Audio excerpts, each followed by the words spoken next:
Hi అండి. Welcome to my channel. ఇవి చేప ముక్కలనమాట. తలా తోక కాదు, మధ్యలో ముక్కలు. వీటిల్ని ఫ్రై చేస్తున్నాను. ఒక్కసారి ఈ విధంగా ఫ్రై చేసి చూడండి. అన్నంలో కలుపుకొని తినడానికి కానీ చాలా టేస్ట్గా ఉంటుంది. ఫస్ట్ కొంచెం ఆయిల్లో ఈ చేప ముక్కలకి ఉప్పు, కారం, పసుపు పట్టించేసేయాలన్నమాట. పట్టించేసేసి ఒక నాలుగు ముక్కల కింద ఈ విధంగా వేయించుకోవాలి. మరీ డీప్ ఫ్రై చేయకూడదండి.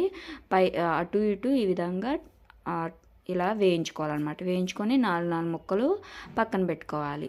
నేను పులుసు, ఫ్రై రెండు పక్కనే చేసేస్తున్నాను అనమాట. ఈ విధంగా పక్కకు పెట్టుకోవాలి. తల, తోక, పట్ట ముక్కలు పులుసు పెడతానమాట. ఇప్పుడు వీటికి సరిపడా మసాలాలు, పులుసుకి, ఫ్రైకి అల్లం, వెల్లుల్లి, గసగసాలు, లవంగాలు, దాల్చిన చెక్క వేస్తున్నాను. గసగసాలు ఏమో నానబెట్టి పక్కన పెట్టుకున్నాను అనమాట. ఇప్పుడు అల్లం ముక్కలు కట్ చేసి మొత్తం అన్నీ ఒకేసారి గ్రైండ్ చేస్తున్నాను. పులుసులోకి అలానే ఫ్రైలోకి రెండిటికి ఒకేసారి మసాలా పడుతున్నాను అనమాట. అలానే వీటిని గ్రైండ్ చేసుకోవాలి. ఉల్లిపాయలను కూడా సరిపడా ముక్కలు కోసి గ్రైండ్ చేసుకోవాలి. తలా తోక తీసేసి నేను ఉల్లిపాయలు కూడా పేస్ట్ చేసేసాను అనమాట. ఇప్పుడు ఇది పులుసులోకి ఫస్ట్ ఇలాగా కొంచెం ఆయిల్ హీట్ చేసుకొని ఉల్లిపాయ పేస్ట్ దీనికి కొంచెమే వేసుకోవాలండి. ఎక్కువ వేసుకొని అవసరం లేదు. ఒక 3 ఉల్లిపాయలు మీడియం సైజు చిన్నవన్నమాట గ్రైండ్ చేసి ఇవి నూనె కాగినాక ఇందులో వేసుకోవాలి. పులుసుకి సరిపడా టమాటాలు ఇక్కడ 4 చూపిస్తున్నా కానీ నేను 3 గ్రైండ్ చేస్తానండి. ఈ మసాలా గ్రైండ్ చేసేసాను. ఈ మసాలా అయిపోయినాక ఈ టమాటాస్ కూడా గ్రైండ్ చేసేస్తున్నాను. ఇదిగోండి, ఈ ఉల్లిపాయ పేస్ట్ మాత్రమే ఫ్రైలోకి, పులుసులోకి వేస్తున్నాను. కొంచెంగాను ఎక్కువ ఏమీ అవసరం లేదు. ఇదిగోండి, ఇంత మాత్రమే ఉల్లిపాయ పేస్ట్ ఇందులో వేసి వేగినాక మసాలా వేసి వేయించుకోవాలన్నమాట. ఇది కొంచెంసేపటికి వేగిపోతుంది కదా. వేగిపోయిన తర్వాత మసాలా కూడా వేసి వేయించుకోవాలి. ఇప్పుడు చేప ముక్కలన్నీ వేగిపోయిన తర్వాత ఇంకొంచెం ఆయిల్ యాడ్ చేసుకొని ఇందులో కూడా ఉల్లిపాయ ముక్కలు వేసి వేయించుకోవాలి. ఉల్లిపాయ పేస్ట్ వేసి వేయించుతున్నాను.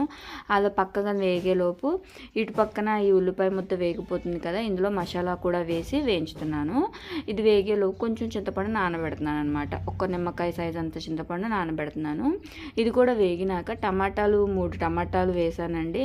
3 టమాటాలు ఇలా మెత్తగా గ్రైండ్ చేసేసుకొని ఇందులో యాడ్ చేసుకోవాలి. ఇదిగోండి, తల, తోక ముక్కలు కూడా శుభ్రంగా కడిగి ఉప్పు, కారం వేసి పక్కన పెట్టుకున్నాను అనమాట. ఇదిగోండి, తలకాయలు, పొట్ట ముక్కలు, తోక ముక్కలు.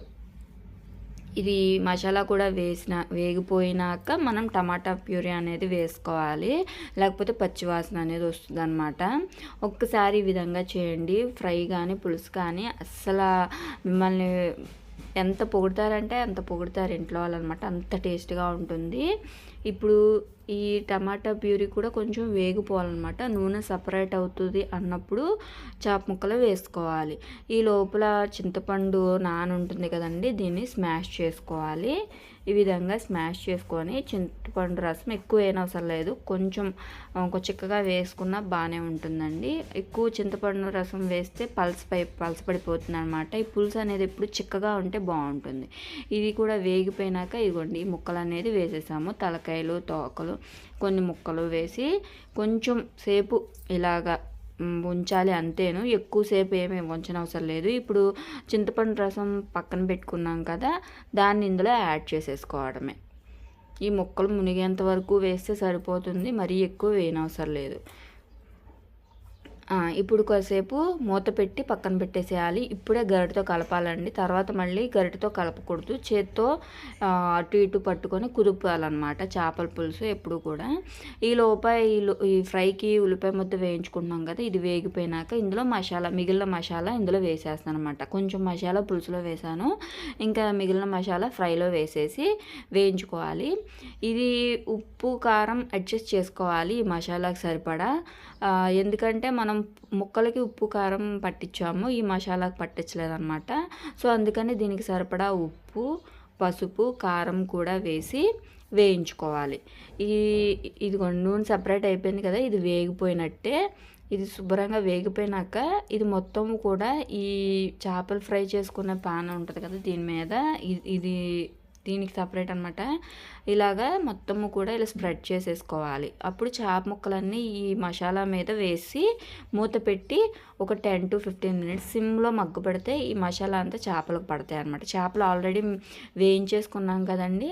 సో దీని మీద ఈ విధంగా పెట్టేసేసి ఒక 5 to 10 మినిట్స్ ఉంచినాక మళ్ళీ టర్న్ చేసుకోవాలన్నమాట. మళ్ళీ వీటన్నిటిని జాగ్రత్తగా రివర్స్ చేసుకుంటే మసాలా అంతా ముక్కలకి బాగా పడుతుందన్నమాట. టేస్ట్ అయితే చాలా బాగుంటుంది. ఇట్లా చేపల ఫ్రైని ఒకసారి మీరు ట్రై చేయండి. సూపర్ అంటే సూపర్గా ఉంటుందన్నమాట. ఇప్పుడు ఈ పులుసు ఉడికిపోతున్నాక స్ప్రింగ్ ఆనియన్స్ ఉల్లికాడలు ఉంటాయి కదా, అవి వేసాను అనమాట, చిన్నగా కట్ చేసుకొని. ఇప్పుడు ఇవి ఒక 10 మినిట్స్ అయిన తర్వాత జాగ్రత్తగా వీటిని టర్న్ చేసుకోవాలన్నమాట. నేను పొయ్యి మీద నుంచి కింద పెట్టేసేసి కింద టర్న్ చేస్తున్నాను జాగ్రత్తగా. మళ్ళీ విడిపోకూడదు కదండి. సో ఇలా జాగ్రత్తగా మొత్తం అన్నిటిని ఇలా టర్న్ చేసుకోవాలి. అప్పుడు ఫ్రై అయితే చాలా బాగుంటుంది అన్నమాట. ఒక్కొక్కటి ఈ విధంగా టర్న్ చేసుకొని లాస్ట్లో ఉల్లికాడలు వేసుకోవచ్చు, కొత్తిమీర కూడా వేసుకోవాలి. అప్పుడే బాగుంటుంది అన్నమాట ఈ చేపల ఫ్రైకి. ఇదిగోండి జాగ్రత్తగా ఒక్కొక్కటి మొత్తం టర్న్ చేసేసాను అనమాట. టర్న్ చేసేసిన తర్వాత మళ్ళీ స్టవ్ మీద పెట్టి స్ప్రింగ్ ఆనియన్స్ అలానే కొత్తిమీర కూడా వేసి ఒక 5 to 10 మినిట్స్ ఉంచి దగ్గర కట్టేసుకోవాలి. ఈ లోపల పులుసు కూడా అయిపోయిందనమాట. కరివేపాకు కొత్తిమీర కూడా వేసాను పులుసులో కూడా. మీకు కనుక ఈ వీడియో నచ్చితే please subscribe to my channel. అలానే వీడియో నచ్చితే తప్పకుండా లైక్ చేయండి. మీరు ఇలానే ట్రై చేయండి. మీ ఇంట్లో వాళ్ళు బాగా మెచ్చుకుంటారు. చాలా టేస్ట్గా ఉంటుంది.